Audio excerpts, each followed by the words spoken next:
Chers amis internautes de Madame Mathieu TV, bonjour et bienvenue à ce bulletin d'information.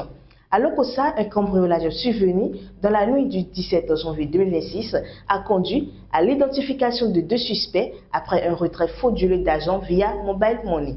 Les voleurs ont été trahis par une transaction effectuée avec l'un des téléphones dérobés, permettant aux enquêteurs de remonter leur piste.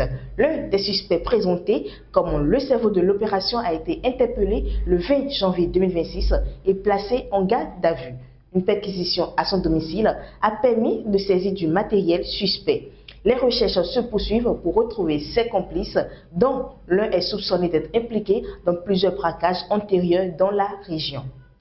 Le communiqué de l'ARAC du 19 janvier 2026 rappelle que seuls les médias légalement reconnus peuvent bénéficier des marchés publics de publicité, de communication et de publication des avis d'appel d'offres. L'institution précise que l'article 53 du Code des marchés publics n'instaure aucun monopole, mais recommande une diffusion nationale.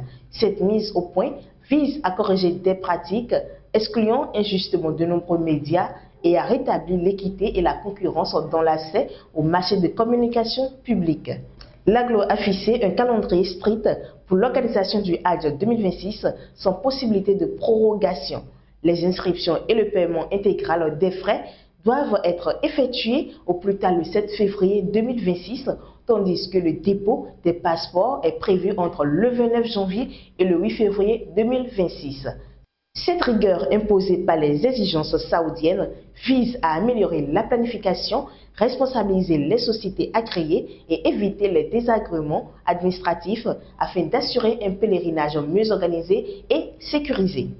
À Kalélé, la police a interpellé le 21 janvier 2026 un individu en possession de 570 000 francs CFA de faux billets au marché de Derassi. Le suspect a été arrêté après avoir tenté d'acheter une moto avec de la fausse monnaie. Une fouille a permis de découvrir d'autres billets contrefaits.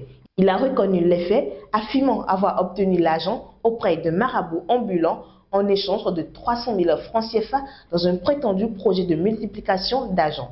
L'enquête se poursuit avant sa présentation au procureur de la République. Et ce sera tout, chers amis internautes de Madame Mathieu.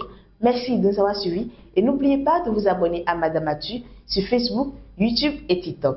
Et pour plus d'informations, suivez-nous sur www.madamemathieu.bj. Merci de nous avoir suivis et à très bientôt.